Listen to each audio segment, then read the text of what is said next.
Beginner's Guide for Lumiterra. Here are some tips during CBT that I wish I knew earlier. First tip, if you're F2P, casual player, focus on getting a level 1 combat weapon first. I suggest a sword for higher damage output, or bow so you can just easily kite monsters. Then progress to craft combat essences to craft a gathering set, or sell the essences on the market and buy materials, gears for whatever mastery you want to pursue.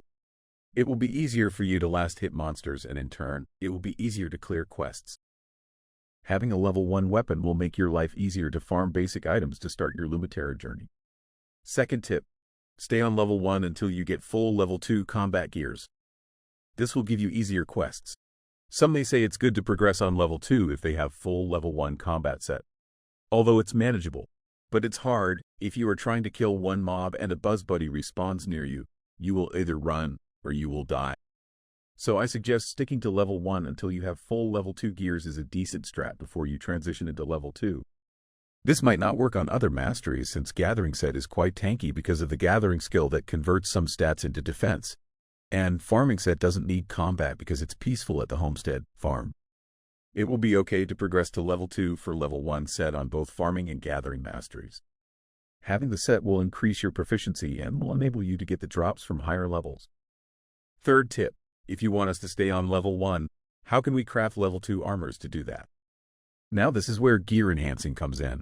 5 pieces level 1 gears plus 5 pieces level 1 energy slimes equals 2 pieces level 2 gears guaranteed, and it will not be a costing. The market has different prices though. Just kindly check the current trend if this is cheaper than buying directly from the market. But at the current prices right now, this method is cheaper and reduces the risk by a 100% to get a 0 stat costume. Fourth tip, since we are on the topic of gears, be alert on the stats on gears and weapons. Each of them has a certain stat bracket depending on its quality, from basic, enhanced, advanced, and so on. I haven't reached past level 3 yet, but I'm sure there are more quality type for gears. Let's elaborate on this as an example. These items are crystal swords with 3 quality types: basic, enhanced, and advanced. The higher the quality, the higher the stat it gives. So keep in mind when buying gears, pick the ones with high stats. Fifth tip, do your daily quests every day. And if ever you encounter a quest that is asking for a material, just abandon it after 10 minutes and retake the quest again until you get a quest that doesn't require turning in your hard-earned loots. Sixth tip, you can juggle your energy once you hit level 3, level 1 and level 2 is quite hard. The average drop rate if you spend all your energy on hunting is around 10 to 15. So if you are currently level 2 or below, it will be hard to juggle it since you can only have a 6 energy allowance. There will be cases that you will be unlucky and loots won't drop. Unlike level 3, which has 15 energy allowance, it will be better on higher levels too. So just keep grinding to have better gears to progress faster. Seventh tip, since we are on the topic of juggling our energy, daily challenge is a decent way to farm our materials to craft the energy slimes needed for energy juggling. You will need token to enter, which you can get on the daily quests. Inside the daily dungeon challenge, you can kill one of each monster and get their drop 100% at a time with the cost of 1 energy per monster. If you repeat this 4 times, you will have enough materials with to craft a level 3 energy slime, the total cost of 36 energy.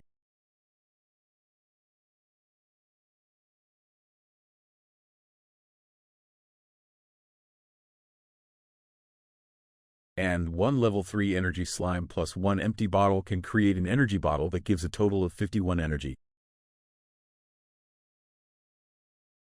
That gives us a 15 energy profit.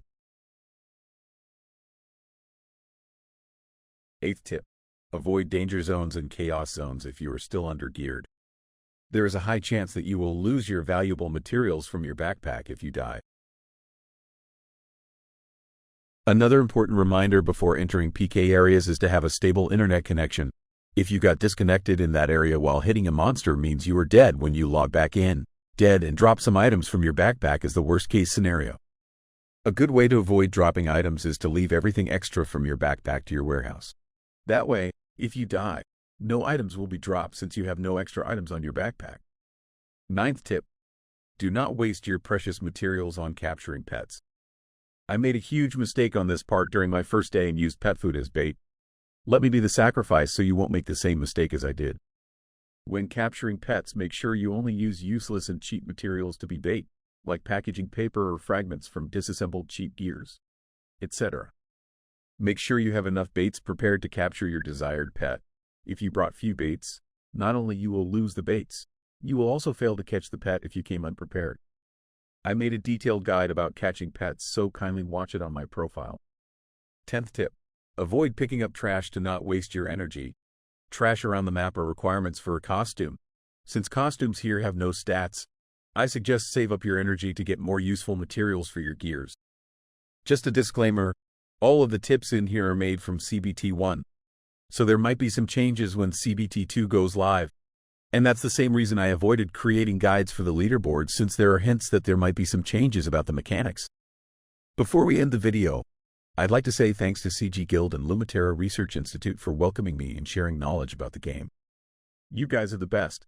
Also, special shout-outs to my fellow content creators from the CG Guild, Madam Cherry, Kape CG, Kensky, Gaddis CG, Zenin, Pow Pow, I'm a Tiger, and more. The space is big enough for all of us to succeed. Kindly check out their channels too. Once again, thank you everyone for watching. If you want more content like this, subscribe and leave a comment below.